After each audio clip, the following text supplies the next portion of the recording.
Once after taking the horizontal projection lines as well as vertical projection lines, so we have to do the namings. I have taken the projection lines now. So now next thing is we need to do the namings. So how to do the namings is I need to consider A1 point as well as A1 dash. So the lines passing through these 2 points where it will intersect, so it will give the point A1. Okay, so that point you give the naming as A1. So similarly, so with the help of that procedure, so I can give the all the namings, that is B1, C1, this point will be D1 here, so this is point E1 and this point is F1. So and exactly at the center I'll be having O1 dash to O1, so I'll get it as O1 point. So around this point O1 I'll be having the all the base corners, that is the naming with suffix 1. Next I'll go with the top face corner, so this point is A and the A dash is here. Where these two lines will intersect, so that point I'll get it as A. So this is A. So in the cyclic order I'll write all the namings A, B, C, D here, E and finally F. Okay, so and O point is here and O dash is here and O point is here, O line. So the intersection is, I'll call it as O. So in this way I need to do the namings. So once after doing the namings, so I need to go with the boundary corners. How to identify the boundary corners? So we must have this namings. Okay, the namings in the cyclic order like this. So let me keep it properly. So I'll take this. The naming is hexagonal prism. So I need to consider that. Okay. So with respect to each corner, I'll be having three lines. So now I'll place the scale between D1 and C1. Can I place the scale between D1 and C1? So I need to see this, check this figure. So D1 to C1 there is a bond. So there is a line passing from D1 to C1. So hence I can place the scale between D1 and C1. If I place the scale between D1 and C1, so I should see the remaining corners of the hexagonal prism now. So all the remaining corners are there on the same side of the scale. If all the corners are coming on the same side of the scale, I need to call that line as my boundary line. Okay. So in the same manner, so this next point is C1 to B1. You can consider C1 to B1 or C1 to C. So both lie on the same point. So that is the boundary, that is C1 to C. I will call it as boundary line. Okay. So now because if I consider the line between C1 and C, all the corners are there on the same side of the scale. I am getting this point B on the scale but not inside the scale. Okay. So hence I can consider, if I get the point like that, I can consider the line as my boundary line. So next is C to B. So this is the boundary line. So and next is B to A, that is the another boundary line. So next is A to F, that is the next boundary line that I am having.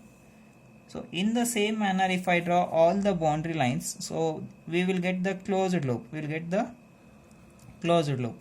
So next line is F to F1. I'll consider F to F1 is my boundary. Next F1 to E1 is, that is again a boundary. And finally the last edge of the prism, that is D1 to E1. So this is thick continuous line because all the remaining corners are we are getting it on the same side of the scale. So now it has formed a closed loop. So how to identify the hidden corner now? So boundary lines are completed. Next step is I need to identify the hidden corner. How to identify is, so in this front view figure, so if I see this object from the top, because it is my top view, I need to consider the corner which is away with respect to this topmost observer will be here. So the point which is nearer to the xy line, so in this figure, okay, the corner or the point that is nearer to the xy line, that will become hidden in the top view if I see the object from the top. So which is the point that is not visible to you? A1. So I need to mark that point A1 inside the bracket. Okay. So since it has become the hidden corner, so we know that from each corner, so we'll be having three lines because solids are three-dimensional object. We'll be having all the three parameter. Hence, with respect to each corner, we'll be having three lines. So now whatever the three lines that is passing with respect to this point A1 will become here hidden lines, that is the dotted lines. So they are the invisible lines. Okay, because this corner itself is invisible. Okay, So which are those three lines starting from A1? So I'll mark that point here. So A1 is hidden to you. So the lines which are passing through this A1 is A1 to F1, A1 to B1 and A1 to A. You draw those three lines as dotted lines, the hidden lines. You must draw those lines as thick dashes. So they must be dark, okay, but it must be a dotted line. So next line is A1 to B1. That is the second dotted line that I'll get. Next is A1 to A. So this is the third edge that I'll get. Okay. So I have completed the three dotted lines starting from the hidden corner. So once after doing this much, so what is my next step is, you should not leave the problem here itself, this step here itself. We need to check each and every corner for three lines. So if I just observe this figure carefully, so I'll get the point D. Okay, with respect to this point D, I must have how many lines? 3 lines. So which are those 3 lines? D to E, D to C and D to D1. So how many lines are there right now? So I don't have any line that is starting from D. Okay, this A1 and A dotted line that is starting from A1 point, not with respect to this D. So I should draw the the lines, 3 lines starting from D now. What type of lines we need to draw? We need to draw the thick continuous line, dark continuous line, because so dark continuous line because it is not my hidden corner. So hence, so if the corner is not hidden corner, we must have the edges or the lines passing through that point as drawn as thick continuous line. So third line is D2 is over. So D to D1. Many of you will forget this. If I join a line from D to D1, so this small portion looks like a continuous line. Okay. So now if I check each and every corner, we will be having three lines. So this is the second position top view. So only thing that is missing is this axis point. So you draw that axis as axis itself. Okay. O2, O1. That is not visible. So since these lines are dark lines, so this dotted line is visible to you and this continuous line is visible. Axis line you can't see, but line will be there. Okay. This is about second position top view. So inclination with respect to HP. So that is 40 degrees that we have done. So now I'll go to the question. I'll take the third position. So what is there in the third position? The condition with respect to VP. So first I should see the question. So what is the angle of inclination with respect to VP? That is 45 degrees. So after obtaining the angle of inclination, so after finding out that, we need to see what is inclined. So what is inclined to this 45 degrees with respect to VP? So here he has given it as the appears. What is appears? The axis of the prism appears to be inclined to VP at an angle of 45 degrees. Okay. So which is that appearing axis here? If I see the object, so this is your true axis. So this axis is your true axis. Okay. So next to appearing axis, where do we get? So we will get the appearing axis in the second position. So this is my appearing axis. Okay. So when I go to the third position, that is third step. So I'll take the angle of inclination. Already I have drawn this 45 degree line. Angle of inclination is 45 degrees. So we have understood that we need to place the appearing axis on this 45 degree line. So according to our procedure, so whatever the shadow that I'll be having in the second position top view, so the same shadow has to be tilted now. So we have to redraw this figure itself, and in the question also he is talking about the same figure. It means, so he is telling about the appearing axis. Okay, so we need to redraw this second position top view, and he is also telling us to redraw this, so incline this top appearing axis, that we will get it in the second position. So since the figure that we want to redraw and the point that he is telling is related to the same figure, so hence we will not get any beta angle here. So if he just says the axis, so we have to consider the first position axis, that is the true axis. With the help of this, I need to obtain the second position axis. So since he is telling that appearing axis, I need to consider second position. If he just says the axis, we have to take it as a beta angle. I need to take, because why beta angle? Because there will be a variation of length from first position axis and the second position axis. So in this case, so we don't have any problem related to that. So we want to redraw the second position top view in the third position. So and he is also telling us to incline this appearing axis itself to an angle of 45 degrees. So directly what we have to do is, so we have to place this OO1 on this 45 degree line. So I have written that same thing here. Inclination to VP is 45 degrees. The axis of the prism appears to be inclined to VP at 45 degrees. So when it says the axis, we need to check the given problem is beta angle problem or not. Since the appearing axis of the prism is inclined to VP, the given problem is not a beta angle problem, and we have to redraw the second position top view directly on your 45 degree line, okay, by considering the axis points on it. Which are the axis points? O and O1 points. So next what I'll do is, we have got the clarification that the given problem is not a beta angle problem. So now I'll take the redrawing. How to redraw this is, so let me show that, one second. So I'll take the axis point, that is O to O1. So take the distance from O to O1. So place at, you choose any one point, suitable point on this 45 degree line, and you cut the arc. Okay. Once after cutting the arc, so since it is not a beta angle problem, immediately you give the naming as O and O1 point. So this point will be O1. Okay. So I have taken 45 degree line from right side because the axis is inclined, so that will make my work easier. So I will follow that procedure. You can take from left side also, but see to that, so your redrawn figure should not touch your XY line. That is the main thing. So once after getting O and O1 point, so now I will consider how to obtain the remaining corners. I will tell you with the help of this second position. So I am having this O and O1. So on the same line, if I just go through, so I will be having point A, so point D, A1 point is there and D1 point is there.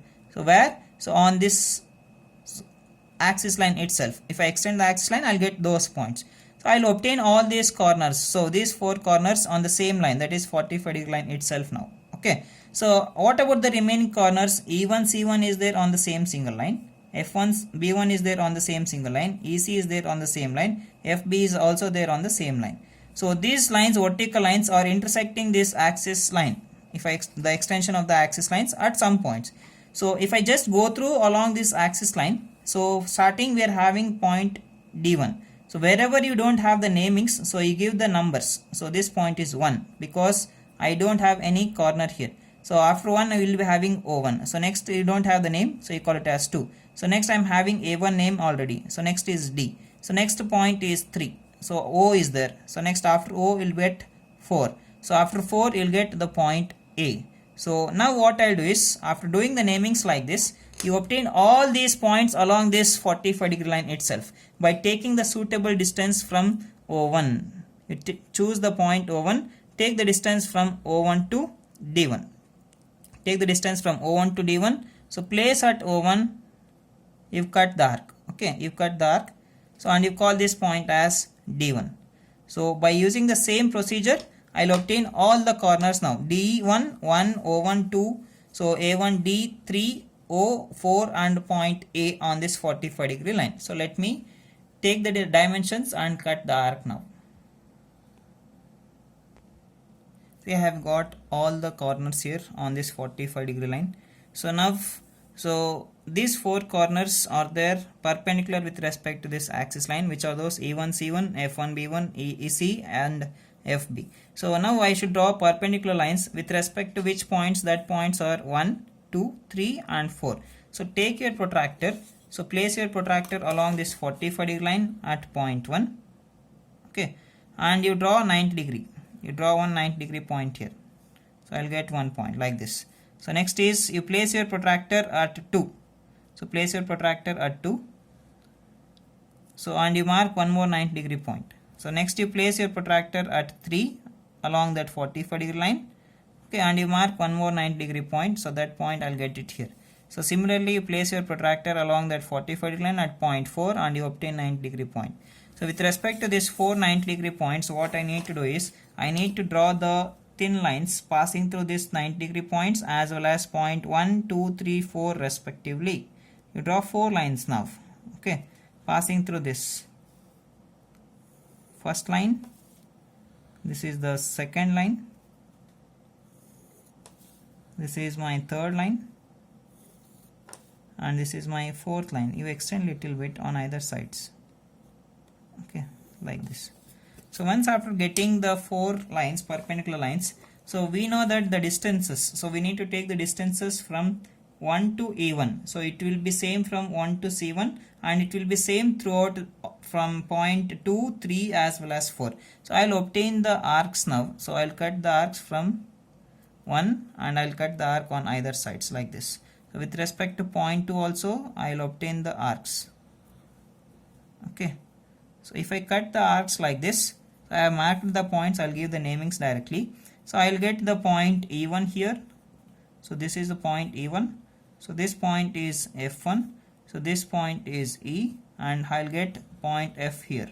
So similarly, the base below I'll be having point C1. This is B1. So this point will be C, and I'll be having point B. I need to cut the arcs from each and every point. Okay. So now I have got all the corners of the hexagonal prism. So you redraw the same what we are having the second position top view. So if you are having continuous line, you draw them as continuous line. If you are having the dotted line, you draw them as dotted line. Okay. So now as we have done in the second position top view, I will use the same procedure. First I will take the boundary lines as thick continuous lines. Let me complete that. If I join all the boundary lines, it forms a closed loop. So from here to here it is a single line. I'll extend the line from C1 to this B1, B, and B to A. Point A is here. So F, this is A, and finally it forms a closed loop if I join all the boundary lines. Okay, I'll get like this. So A1 is hidden, you place this A1 inside the bracket. So with respect to this point A1, you draw the dotted lines now. So A1 to B1 is hidden line, that is dotted line. So next is A1 to F1, that is again the dotted. Next last edge is A1 to A. So this is the third hidden edge. Okay, next I need to check each and every corner for 3 lines. From point A I don't have a single line. You draw it as thick continuous line because that is not my hidden corner. Okay, so this should be drawn as thick continuous line. This completes the third position top view. Okay, and you draw the axis line from O1 to O, that should be drawn as thin chain line. Okay, so now how to obtain the front view? In order to obtain the front view, I need to take the horizontal projections from each and every corner from second position front view and take vertical projections from the third position top view. Okay, let me complete all the projections now. I'll take them accordingly. So let me do it first. So now I have taken the horizontal projections as well as vertical projections, and I have done the namings. So once after doing the namings, so as we have done in the second position top view, so I'll do the figure. I'll complete the figure by starting from the boundary lines. So how to take the boundary lines? So I'll consider this namings here. So what I have done here in the cyclic order. So I'll place the scale between this E1 to F1. So if I place the scale between E1 to F1, I'll get all the remaining corners on the same side of the scale.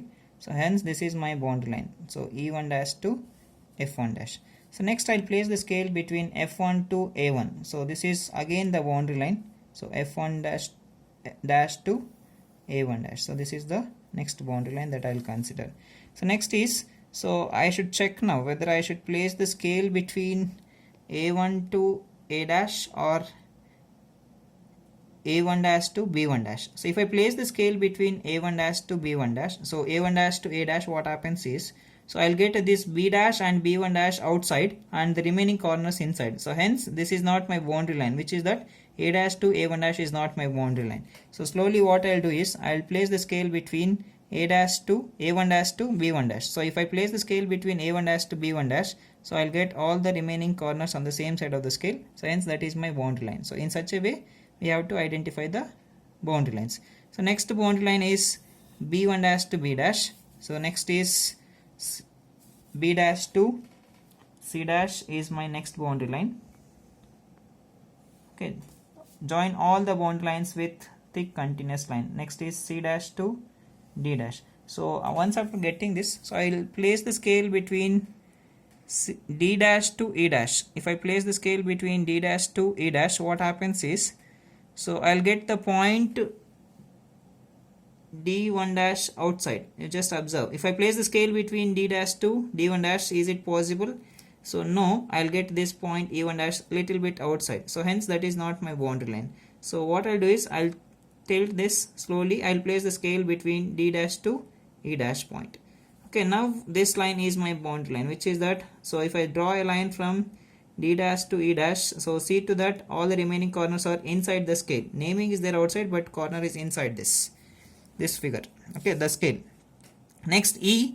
So whether I should place the scale between E dash to D1 dash? No, we don't have any line from E dash to D1 dash. So directly I am having line from E dash to E1 dash. So place the scale between E dash to E1 dash, and you draw this line as your boundary line. So it forms a closed loop like this. Okay, once after completion of drawing the boundary lines, so I need to identify the hidden corners. How to identify the hidden corners is, so we need to place the scale on the XY line, and you roll the scale slowly downwards and see which point will appear first.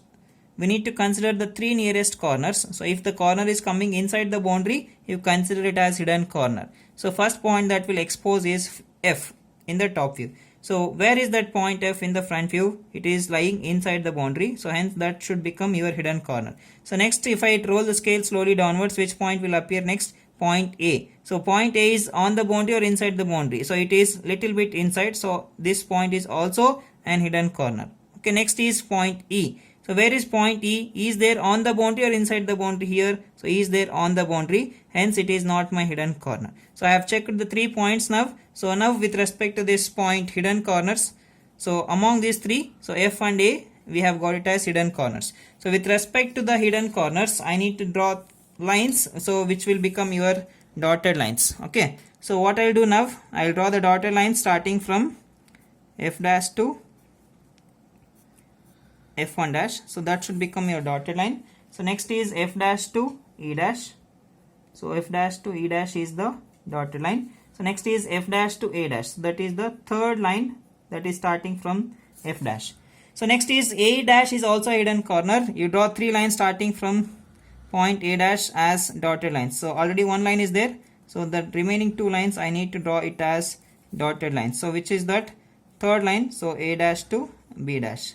So 3 lines, A dash to A1 dash, A dash to B dash, A dash to F dash. So I have drawn the hidden lines from the hidden corners. Now, so I need to consider this figure. In this figure, I am having the 2 hexagonal faces with respect to the observer. Observer will always lie away from the XY line. For this person, so among these 2 hexagonal faces, the base face of the hexagon, base hexagon is completely visible. Means the hexagon with suffix 1. Okay, that is completely visible to him. So that should be drawn as thick continuous line here in the front view. So already A1 to F1 is there, boundary line, that is dark continuous line. F1 dash to E1 dash, that is also a dark continuous line. So next is E1 dash to D1 dash. So this will become a thick continuous line. Next D1 dash to C1 dash point. C1 dash is here. So you draw it as thick continuous line. Next C1 dash to B1 dash. So already we are having line from B1 dash to A1 dash. Okay, once after drawing this hexagon, you check each and every corner for 3 lines. So there is no, one line is missing from C1 dash to C dash.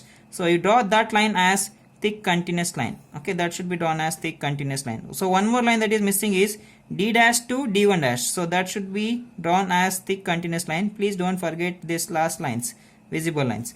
So this completes the front view. Only thing that is missing is axis point. Take the projection from O dash to O1 dash.